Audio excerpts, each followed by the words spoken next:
আচ্ছা, গোপাল ভাঁড়, যাকে আমরা সবাই চিনি হাসির গল্পের নায়ক হিসাবে, সে হঠাৎ করে আমাদের মাঝখান থেকে হারিয়ে গেল কিভাবে? তাকে কি সত্যি হত্যা করা হয়েছিল? অনেকে বলেন নবাব তাকে ফাঁসি দিয়েছিলেন, আবার কেউ বলেন মহারাজা কৃষ্ণচন্দ্র রায় নাকি তাকে মৃত্যুদণ্ড দেন। কিন্তু প্রশ্ন হলো, এই গল্পগুলোর মধ্যে আসল সত্য কোথায়?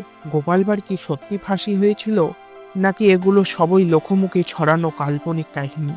এইসব প্রশ্নের উত্তর খুঁজতে গেলে আমাদের ফিরে যেতে হবে ১৮০০ শতকের বাংলায়। ধারণা করা যায় গোপাল ভাঁড় ১৮০০ শতকে জীবিত ছিলেন।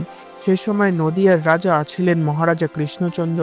প্রায় ১৭১০ থেকে ১৭৮৩ সালের মধ্যে তার শাসনকাল।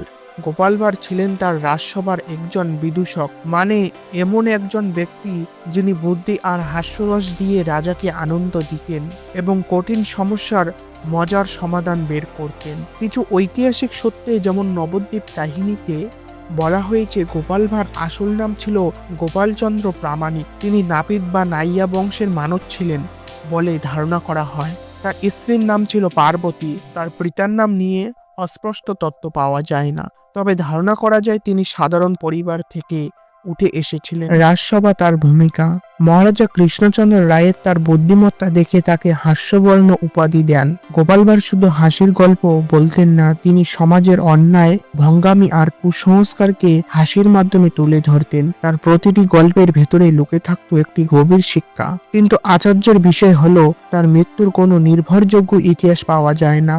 না কোনো ফাঁসির প্রমাণ, না কোনো হত্যার উল্লেখ। তাহলে এই ফাঁসির গল্পগুলো এলো কোথা থেকে?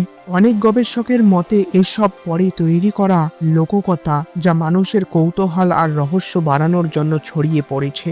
সবচেয়ে বড় রহস্য এখানে, অনেক ইতিহাসবিদ মনে করেন গোপাল ভাঁড় হয়তো সম্পূর্ণ বাস্তব চরিত্র নন। তিনি হতে পারত একাধিক মানুষের গল্পের মিশ্রণ, যা সময়ের সাথে সাথে একক চরিত্রের রূপান্তর নিয়েছেন। তাহলে গোপাল ভাঁড় কি সত্যি ছিলেন, নাকি শুধু মানুষের কল্পনার সৃষ্টি? হয়তো আমরা কখনোই পুরো সত্য জানবো না, কিন্তু এটা জিনিস নিশ্চিত, গোপাল ভাঁড় আজও বেঁচে আছে মানুষের বুদ্ধি, তার হাসি আর তার গল্পের মধ্যে। কারণ যে মানুষ ১০০ বছর পরে আমাদের হাসাতে পারে, সে কখনোই হারিয়ে যায় না। তাই ভিডিওটি যদি ভালো লেগে থাকে, চ্যানেলটিকে সাবস্ক্রাইব করুন আর পাশে থাকা বেল আইকনটি ক্লিক করে নোটিফিকেশন অন করে রাখুন, যাতে নতুন ভিডিওর আপডেট পৌঁছে যায়।